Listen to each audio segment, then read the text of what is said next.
যেখান থেকে ব্লগটা শেষ করেছিলাম সেখান থেকেই শুরু করলাম। মামার বাড়ির রাস্তা ধরে যাচ্ছি আর মামার বাড়িতে চলেও এসেছি। এই বাড়িটা হচ্ছে মেজো মামাদের বাড়ি, মানে এই দিকটা, আর এই দিকটা হচ্ছে ছোটো মামাদের বাড়ি। আর বোন ছোটো মামার মেয়ে, তাই ছোটো মামাদের বাড়িতেই প্রথমেই ঢুকলাম। আর মামিমা আরে তো নেই, মেজো মামি আরে, আর ভাইয়ের বউ রয়েছে, সে স্নান করতে গেছে, তাই ভাবলাম বোনের কাছে আগে সাজুগুজুটা করেই নিই। অনেকটা দেরিও হয়ে গেছিলো। বোন যত মেকআপ রয়েছে সেগুলো সব বার করে নিয়েছে প্রথমে বিছানাতে, তারপরে আমাকে সাজিয়ে দিয়েছে। পুরো ফাইনাল লুক করার আগে আমাকে বোন বলছে, দেখো তোমাকে কেমন লাগছে। আমার তো খুব ভালো লাগছে, আপনাদের কেমন লাগছে অবশ্যই জানাবেন, তবে ফাইনাল লুকটাও আপনাদের সঙ্গে শেয়ার করব।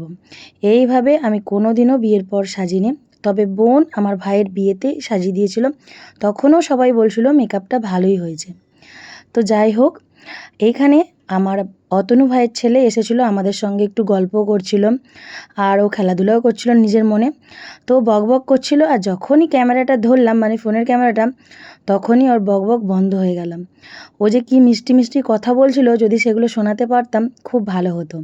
তো যাই হোক, এই ছোট্ট ব্লগটা কেমন লাগলো অবশ্যই কমেন্ট করে জানাবেন।